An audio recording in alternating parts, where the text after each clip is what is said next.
హే everyone, ఈరోజు మనం egg bajji చేద్దామా? ఫస్ట్ మనం ఒక కప్పు శనగపిండిని ఒక బౌల్లోకి ట్రాన్స్ఫర్ చేసుకుందాం.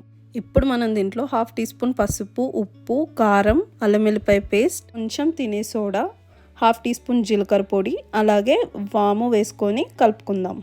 వాటర్ వేసుకొని ఈ కన్సిస్టెన్సీ వచ్చేదాకా కలుపుకుందాం. ఇక్కడ చూపిస్తున్నట్టు బాయిల్డ్ ఎగ్స్ అన్నిటిని ఇలా హాఫ్లా కట్ చేసుకొని పక్కకు పెట్టుకుందాం. ఇప్పుడు ఈ ఎగ్స్ మీద ఉప్పు కారం చల్లుకుందాం. డీప్ ఫ్రైకి ఆయిల్ వేడైనాక ఈ ఎగ్స్ని ఈ బజ్జీ పిండిలో ముంచి మనం ఫ్రై చేసుకుందాం. ఇట్లా అన్ని ఎగ్ బజ్జీలని వేసుకొని మంచిగా గోల్డెన్ బ్రౌన్ అయ్యే వరకు ఫ్రై చేసుకుందాం. ఇప్పుడు ఇవి ఒక ప్లేట్లోకి ట్రాన్స్ఫర్ చేసుకుందాం. Now it's plating time. ఇట్లా మధ్యలో కట్ చేసుకొని ఉప్పు, కారం, ఆనియన్, కొత్తిమీరతో గార్నిష్ చేసుకున్నాక మన ఎగ్ బజ్జీ రెడీ అయింది. టేస్ట్ చేసి చూద్దాం ఎలా ఉందో. యమ్మీ. మీరు కూడా ఈ రెసిపీని ట్రై చేసి ఎట్లా వచ్చిందో నాకు కామెంట్ సెక్షన్లో చెప్పండి. See you in my next video.